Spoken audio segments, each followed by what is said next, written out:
Menteri Keuangan kita yang baru, Pak Purbaya, bilang bakal beresin Cortex dalam waktu 1 bulan. Bahkan dia bilang bakal datengin ahli-ahli IT dari luar. Maksudnya ini dari luar negeri atau dari luar kementerian ya. Pertanyaan gue cuma satu, apakah bisa dalam waktu 1 bulan? Banyak ahli IT yang bilang kalau Cortex ini sudah gagal sejak awal desain sistemnya. Dan terbukti dari beberapa temuan. Misalkan teman-teman, kita ulang lagi kemarin. Dari error Cortex awal yang banyaknya kayak gini ketahuan database-nya pakai Tibero. Yang ini Tibero dari Korea, karena vendornya dari Korea. Pertanyaan gue cuma satu, database Tibero ini capable nggak ngelayanin pajak 283 penduduk Indonesia? Terus ada lagi, ketahuan lagi, We Do IT Cats. Ternyata dia pakai template dari perusahaan luar, namanya Cats, Custom and Taxation System. Pajak Indonesia yang kompleks ini dan dengan budget 1,3 triliun dibuat pakai template software yang udah jadi, dimodifikasi sehingga jadi Cortex, diduga ya. Nah, ini bener-bener kesalahan desain yang menurut gua fatal dan menurut teman-teman yang lain juga.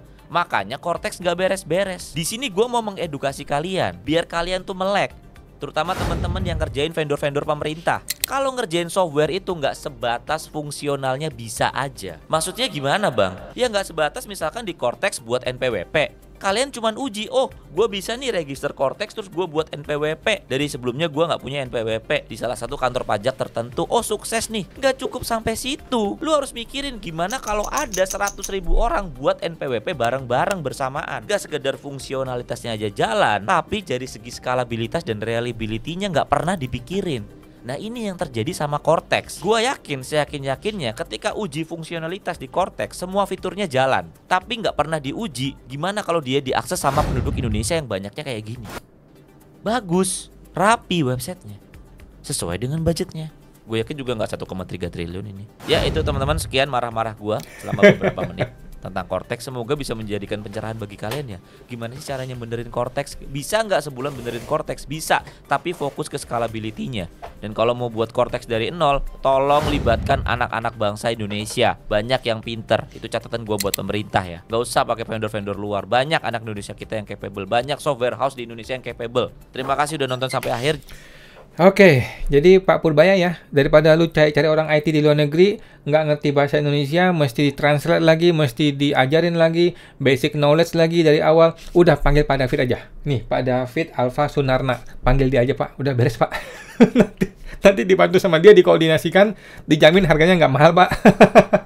Oke, Pak Purbaya sebaiknya jangan berlagak ya, mau cari IT luar negeri nggak akan sanggup, mending cari orang lokal aja. Orang lokal banyak yang capable seperti kata Pak David ini, termasuk dia salah satu orang yang ya begitulah. Silakan ya Pak Purbaya ya. Oke. Ini adalah Pak Purbaya menindak terhadap rokok ilegal semakin digalakkan. Ini gue ingat bangetnya, kalau nggak salah si Jokowi pernah melakukan hal ini teman-teman ya. Si Jokowi kalau nggak salah pernah melakukan hal seperti ini. Ini adalah pencitraan abal-abal teman-teman ya, pencitraan abal-abal. Ngapain seorang menteri turun ke lapangan pegang api mau ngebakar rokok ilegal? Buat apa? Ngapain? Menteri banyak kerjaan, lu banyak urusan. Menteri ini ngapain ngurusin beginian? Ini adalah murni 1000% pencitraan. It's okay pencitraan, kita sih nggak mempermasalahkan pencitraan, tetapi maksud gua kinerja lu tuh belum jelas Pak Purbaya. Ya, kinerja Anda tuh masih belum kelihatan dengan jelas. Lu bilang tindak rokok ilegal. Rokok ilegal itu masalahnya bukan rokok ilegalnya. Masalahnya ini barang kok bisa masuk ke Indonesia. Siapa yang salah? Di bea cukai. Akar masalah itu di bea cukai. Gitu loh. Apa yang sudah dilakukan oleh Pak Purbaya terhadap bea cukai? Ada nggak yang dipecat dari bea cukai? Ada nggak yang ditangkap dari bea cukai? Nggak ada, sampai hari ini belum ada. Jadi ibaratnya apa ya? Lu mau nangkap apa ya istilahnya ya? Ya begitulah teman-teman. Intinya dia tidak menyelesaikan masalah kepada akarnya, tetapi dia mempublikasi sesuatu yang keren, sesuatu yang bagus, sesuatu yang pencitraan. Oke, ini adalah Jokowi jilid 2. Sebaiknya Pak Purbaya kurang-kurangin ya yang sifatnya pencitraan seperti ini, yang sifatnya keren-kerenan seperti ini. Ini bagus, tapi sudah berlebih Pak, sudah berlebih. Bapak ini sudah populer ya. Pak Purbaya sudah populer dan sudah bagus dan sudah tidak perlu lagi ditambah-tambahin popularitasnya ya. Semua orang sudah kenal Bapak dan semua orang menunggu kinerja Bapak. Oke Pak Purbaya. Tapi kita lihat komentarnya ya. Besok ke Kudus ya Pak. Jadi tertarik follow IG Kemenkeu ya. Dulu males lihat apalagi follow. Ya Allah, ini baru menteri yang kerja. Apanya yang kerja? Bapak satu ini all-rounder kayaknya. Pak Menteri tolong tutup semua akun pinjol. Nggak bisa Pak, nggak ada hubungannya dengan Pak Menteri Keuangan ya. Pinjol itu urusannya si Budi Ari. Udah dipecat dia. Sama siapa gitu dah. Oke, Pak Menteri, Pak Purbaya sebaiknya kurang-kurangin pencitraan ya, tetapi banyakin kinerja Pak. Banyakin kinerja. Karena Menteri tidak perlu turun ke lapangan teknis seperti ini. Menteri itu bikin kebijakan, kemudian mengawasi, bikin laporan, gitu loh Pak. Ya nggak usah turun ke lapangan, bakar-bakar rokok nggak perlu Pak. Omong kosong kita tahu lah, itu semua omong kosong ya. Ironis, kilang Pertamina Dumai terbakar tak lama setelah kritik Menkeu Purbaya. Ini memang ini ya, memang sekacau itu Pertamina ini ya. Kilang Pertamina Dumai terbakar malam tadi ya, tak lama setelah dikritik keras Menkeu Purbaya soal hambatan pembangunan kilang. Berkat respon cepat, api berhasil dipadamkan tanpa korban jiwa. Menguasai pasar minyak satu negara yang nggak ada saingan, dagangnya kok masih rugi, katanya Pak Yazid. Sengaja dibakar sindikat katanya. Waduh, cara dengan pola yang sama akhir terbaca dan dibuka sama Kemenkeu kita. Gokil. Gimana nggak rugi, pejabat di Pertamina aja sangat dimanjakan kekayaan. Oke. Ada slide kedua. Kilang di Dumai itu kebakaran hebat ya. Peristiwa ini terjadi di tengah sorotan tajam Menkeu Purbaya yang sebelumnya menyinggung lambatnya pembangunan kilang minyak. Oke. Tim tanggap darurat sudah menyelesaikan masalah itu ya. Nah, Purbaya menegaskan hambatan pembangunan kilang bukan karena ketiadaan proyek atau kemampuan, namun masalah lain yang perlu diatasi. Kejadian kebakaran dinilai semakin menambah sorotan dan tantangan pengelolaan kilang Pertamina Indonesia. Pertanyaan gua, kapan Pak Purbaya akan melakukan sidak ke Pertamina? Berani nggak lu sidak ke Pertamina? Jangan-jangan lu dibakar hidup lu di situ ya. Jangan sampai. jangan sampai Pak Purbaya ditahan sama satpam kayak gue nih ya, nggak boleh masuk ke Pertamina ya. Kasihan banget ya, bisa malu-maluin lu begitu ya. Kapan Pak Purbaya mau sidak ke Pertamina? Kita rame-rame nonton Pak. Kita mau lihat bagaimana muka-mukanya itu direksi Pertamina ketika Anda datang Pak.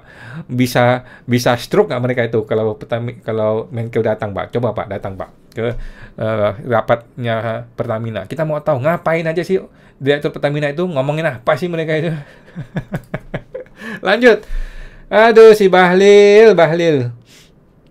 Mungkin Menkeu-nya salah baca data itu ya, belum dikasih masukan oleh dirjennya dengan baik atau oleh timnya. Mantap Pak Bahlil.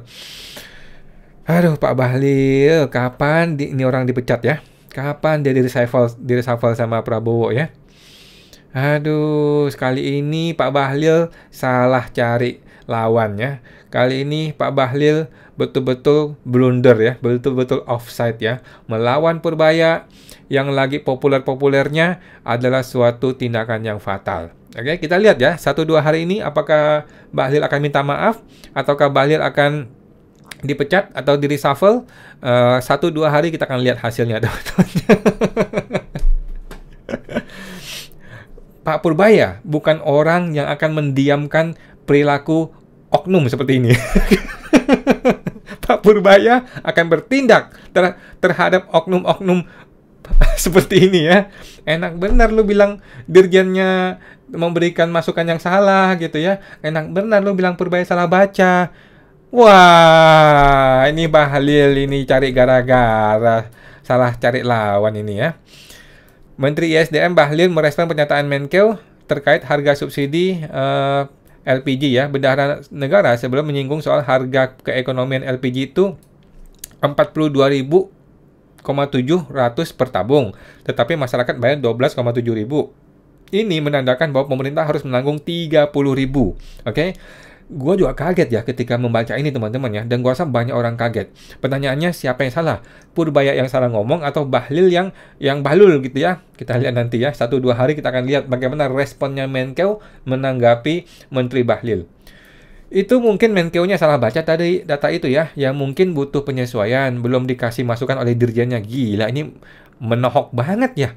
Dirjen siapa yang kasih data salah ini? Jangan-jangan dirjen intelijen si Suryo Utomo dengan baik atau oleh timnya, kata Bahlil. Oke, kita lihat. Wah, kacau labubu katanya Pak Vincent. Gue salah satu rakyat Indonesia yang menginginkan si Bahlil dipecat. Tim yang lebih percaya Pak Purbaya daripada omongan tung-tung sahlul.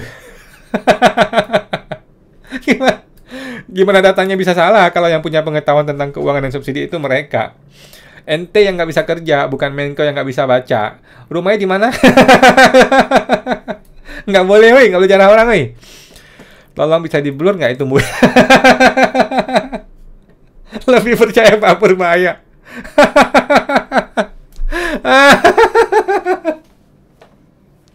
Rakyat dan Menkyu versus Bahlil. Aduh, Bahlil. Salah cari lawan ini kali ini si Bahlil ya. Kita lihat teman-teman ya, 1-2 hari ini apakah Bahlil yang akan minta maaf ke Menkeu dan seluruh rakyat Indonesia, ataukah Menkeu yang akan meminta maaf karena salah menusuk Bahlil ya. Tapi sih harapan kita semua sudah tahu sama-sama teman-teman. Coba lu komentar teman-teman ya, lu maunya apa? Oke. Ini ada video mengenai Pak Purbaya dicegat lagi jalan ya. Ini mengenai rambut gondrong yang kemarin gua posting ya teman-teman ya. Oke, kita dengarkan teman-teman. Oh, rambut gondrong itu bener nggak Pak? Kapan itu Pak? Oh itu AI itu kelihatannya. Saya nggak pernah segitu rambutnya. Oke Pak. Oke, Terima makasih kasih Pak ya. Purbaya, jempolnya Pak. Anda mau saya rambut gondrong, tapi gue Boleh, panjangin deh. boleh Pak. Boleh Pak. Makasih Pak. Viral, rambut gondrong. Oke. Jadi Pak Menteri buka suara ya soal potret dirinya yang viral di media sosial karena rambutnya gondrong. Ternyata dia mengaku tidak pernah memiliki rambut sepanjang itu ya. Dia menyebut foto itu hanya AI aja. Oke.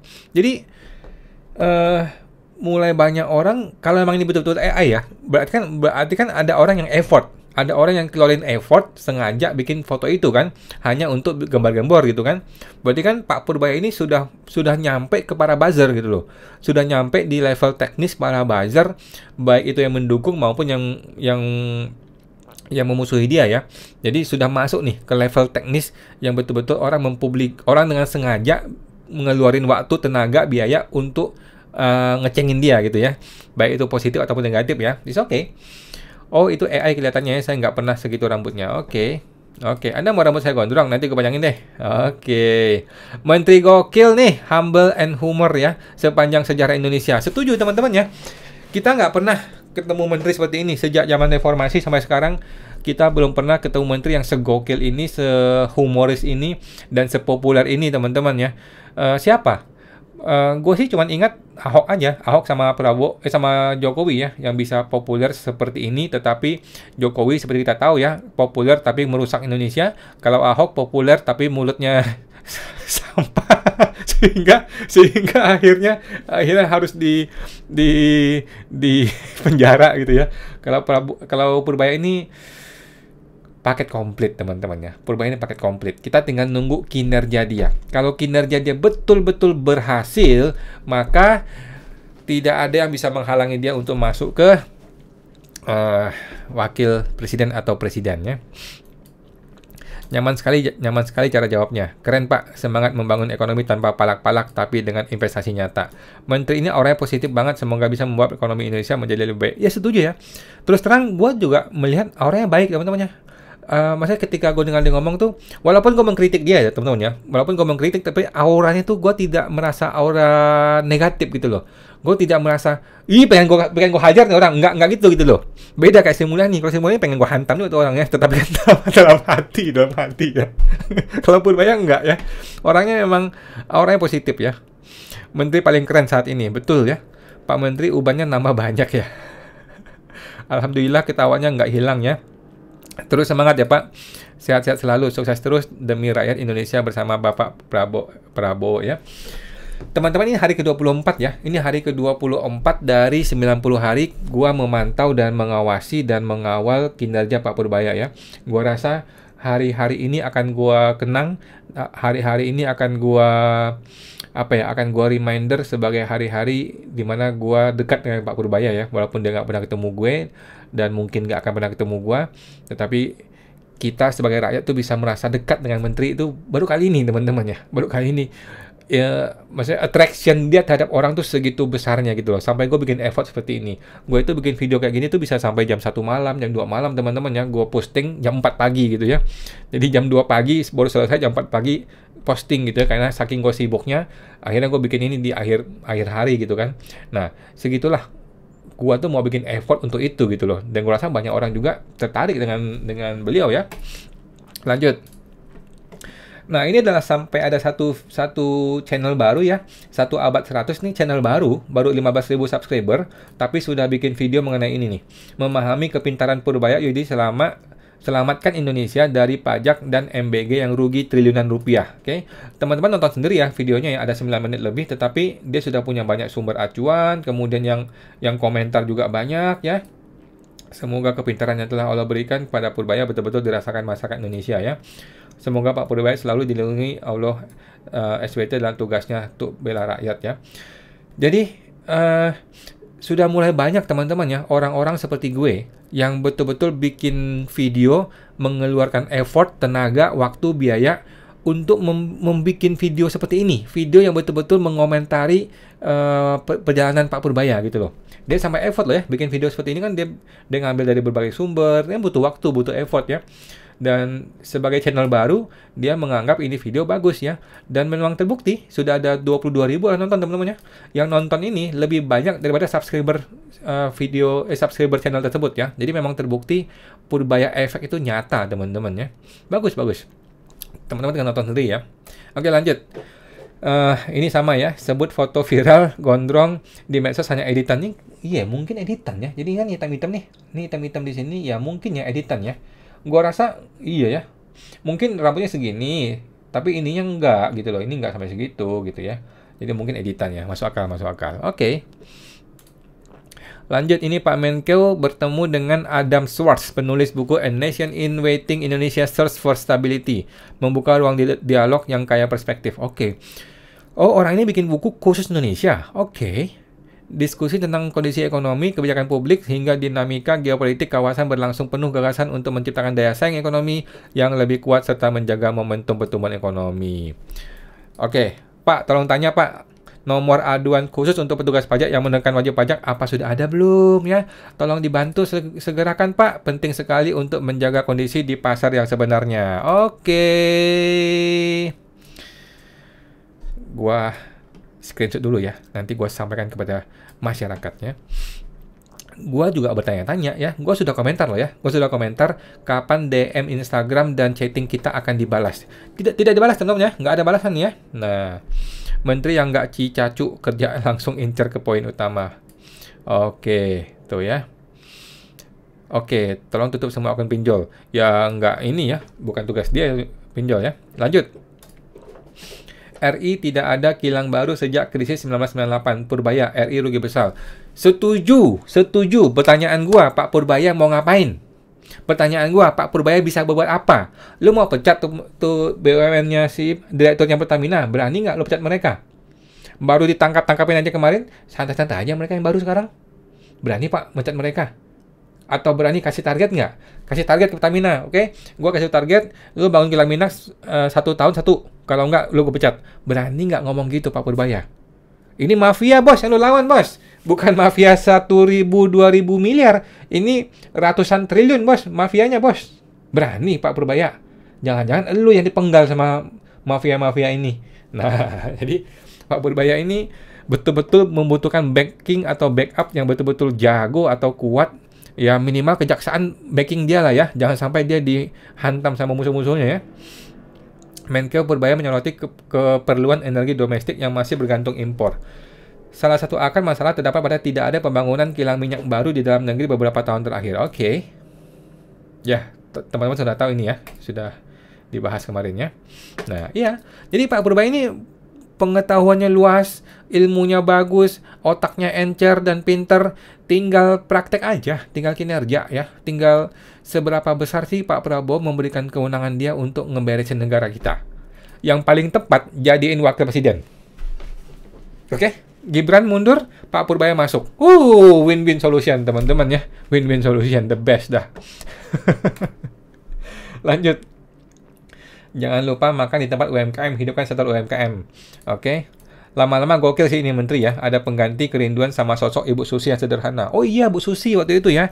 Bu Susi sederhana. Cuma kan Bu Susi kan itu menteri kelautan ya. Jadi dia tidak bisa menggebrak sebesar Pak Purbaya. Purbaya 200 triliun bos yang dia sebarkan bos di hari pertama bos. Oke lah ya. Mantap Pak Purbaya. Lanjut.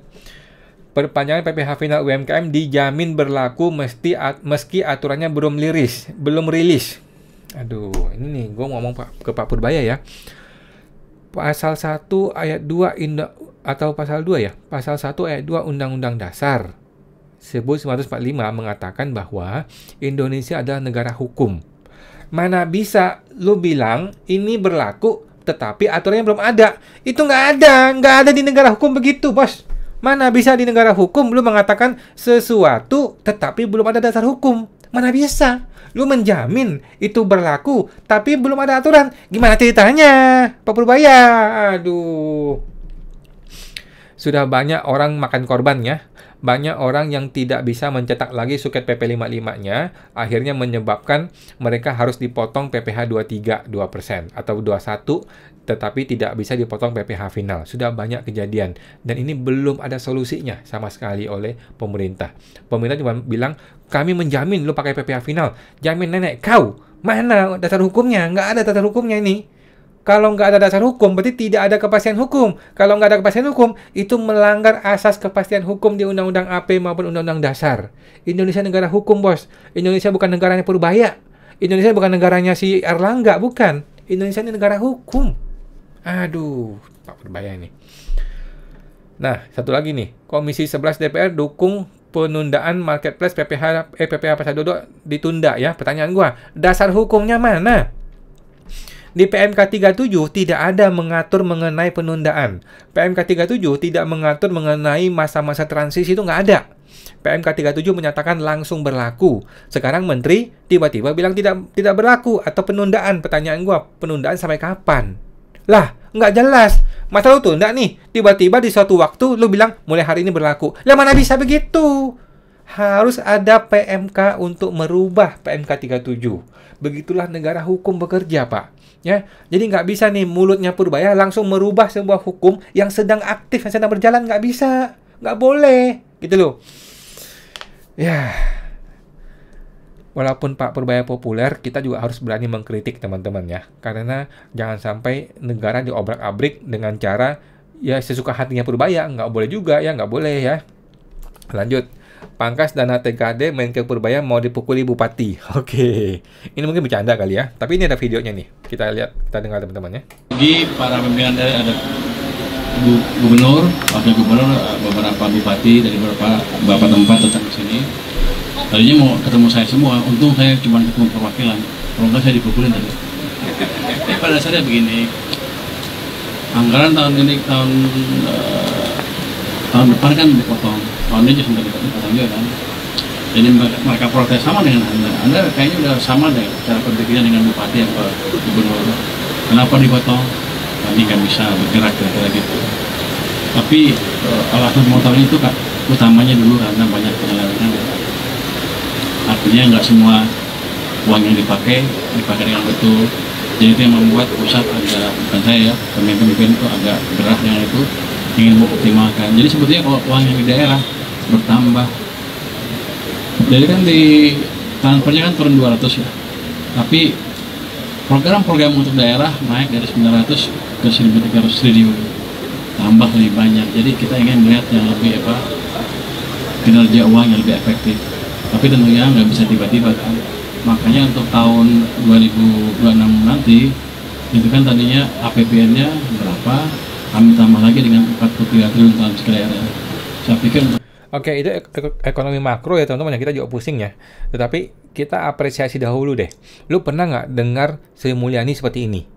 Ketika dia dikomplain sama orang, dia berusaha menjelaskan di depan publik, kemudian di depan mic, dia jelaskan dengan santai, dengan sopan. Pernah nggak Sri Mulyani begitu? Nggak pernah teman-teman. Tapi Pak Purbaya ketika dia dikritik, ketika dia dimusuhi, dia berusaha menjelaskan, dia berusaha untuk menerangkan, dia berusaha untuk kasih paham orang-orang gitu ya. Ini aja sudah kita apresiasi. Oke, ini aja sudah kita apresiasi. Budaya kerja seperti inilah yang kita butuhkan dari seorang menteri ya, bukan menteri yang sembarangan seperti Sri Mulyani dulu ya, yang gaya-gayanya intimidatif seperti itu. Kalau Purbaya kita senang ya dengan cara-cara dia. Oke, lanjut. Gelontorkan stimulus, Purbaya klaim tak akan tambah anggaran belanja. Oke. Nah, teman-teman nonton aja sendiri teman-teman ya. Lanjut. Jadi ini adalah gua tangkap ya, sudah ada 7 janji dari Pak Purbaya yang kita akan tagih janjinya ya. Nomor 1, pertumbuhan ekonomi 6-7% ya. Janji waktunya 3 bulan teman-teman ya. Tanggal mulainya kapan? 8 September. Jatuh temponya kapan? Minggu 7 Desember ya. Hasilnya apa? Sampai sekarang belum jelas teman-teman ya. Mohon maaf nih Pak Purbaya, hasilnya belum jelas sekarang ya. Mohon maaf nih Pak Purbaya. Terus terang aja nih, belum jelas hasilnya. Oke. Oke, gua kecilin dulu. Oke.